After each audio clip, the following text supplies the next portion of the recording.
لە درێژەی سەردانەکەیدا ئەمینداری گشتی یەکگرتووی ئیسلامی کوردستان بۆ هەڵەبجە لە هۆڵی ئازادی لەگەڵ ژمارەیەک لە خوشکانی یەکگرتوو بزوتنەوەی ئیسلامی کۆبوویەوە. مامۆستا سەلاحەدین کاری خوشکانی بەزنرخان و ڕایگەیاند بە تایبەتی خوشکانی بەڕێز ئەرتان قورسە چونکە پیرانەکە زۆر بەربڵاو هەر کچێکی بچکۆلەی تۆ لە 8 ساڵ و تا 10 ساڵ مۆبایلێکی پێیە و ئەتوانێت ئەنواع وەشکاڵ شت خەزنکە و ڕەفیقی چاکی بۆ نەدۆزیتەوە و پاسی نەکەی و پەرژینی بۆ نەکەی بێگومان خەتەرناکە. پەیوەندی ئیسلامی خوشکانیشکاری هاوبەش بە گرنگ وەسف دەکات. ئەو کەسە ڕۆشن بیرەکانمان ئەوانەی کە سەرپەرشتی هەر گروپی هەر دەستەکەن هەموو هەوڵ و توانایەکی خۆیان بن بۆ بەرەو پێشخستنی پرۆژەی کاری ئیسلامی و بەنجام گەیاندنی هیچ شتێکی کەیتر نەخوێندنەوە تەنها ئەمەیان بەلاوە گرنگ. مەدرسەی علوم شەرعی ئوسامەی کوڕی زەید و زانایانی زانستە شەرعیەکان و فەقێیان وێستگەیەکی تری دیدارەکانی ئەمینداری گشتی یەکگرتوو بوو. وێستگەی دووەمی دیدارەکانی ئەمینداری گشتی یەکگرتوو لە هۆڵی نالی کۆبوونەوە بوو لەگەڵ ناوچەی سیروانی بزوتنەوە و لەخی سیروانی یەکگرتوو. مامۆستا سەلاحەدین ڕایگەیاند پرۆژەی عەلمانی لە ڕووی سیاسی و فکریەوە شکستی هێناوە. پرۆژەی عیلمانیەکانی کوردستان بە ئەترافی خۆیان فەشەلی هێناوە، چ پرۆژە نەتەوایەتیەکانیان، چ پرۆژە حکومڕانیەکانیان، چ پرۆژەکانی مختلف فەشەلی هێناوە. ئیتر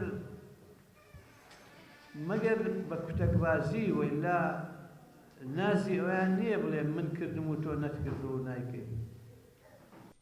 بزوتنەوەی ئیسلامی لە سیروان پشگیری پرۆژەی هاریکاری ئیسلامی دەکات و ئومێد دەکەین ئەم قۆناغا کە ئێستا برایانی بزوتنەوە و یەکگرتوو پێکەوە نمونەیەکی جوان پێشکەش بکەن بۆ ڕای گشتی کە لە ئایندەدا مسلمانانی کوردستان هەمووی یەک لیز بێ و یەک قەوارە بێ و ئەم هەڵبژاردنەش گرنگە بە تایبەتی بۆ ئیسلامیەکان لەبەرەوەی ئێمە هەوڵ بدەین لەم هەڵبژاردنەدا نمونەیەکی جوان پێشکەش بکەین.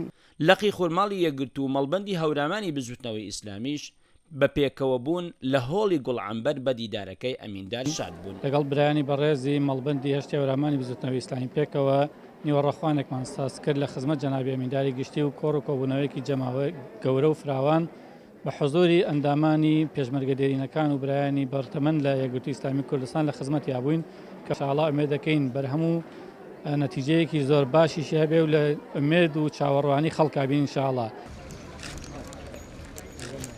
داوێزگەی گەشتەکەی مامۆستا سەلاحەدین بە هاوڕێتی سەمیر سەلیم ئەندامی ئەنجومەنی جێبەجێکردن و حەسن شێخ عەبدوڵڵا و نیگا حەمەد سەعید ئەندامانی سەرکردایەتی ئاڕاستەکردنی لقی هەورامانی ڕێکخراوی گەشتەپێدان بوو بۆ ئەوەی بایەخی زیاتر بە زانست بدەن.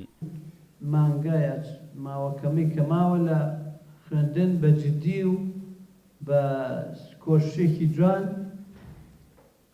قەرەبووی ئەو بۆشاییە بکەنەوە کە 2-3 مانگە دروست بووە. بۆیە ئومێد دەکەین کە ئێوە ئەم ماوەیە سعیەکی باش و کۆشتێکی باشتان پێوە دیار بێ و ئەو 2-3 مانگە تووشی تەمەڵی بوون و لە ماڵەوە هەروە بێئیش بوون تعویزی بکەنەوە. عیرفان ئەحمەد، کەناڵی سپێدا، هەڵەبجە.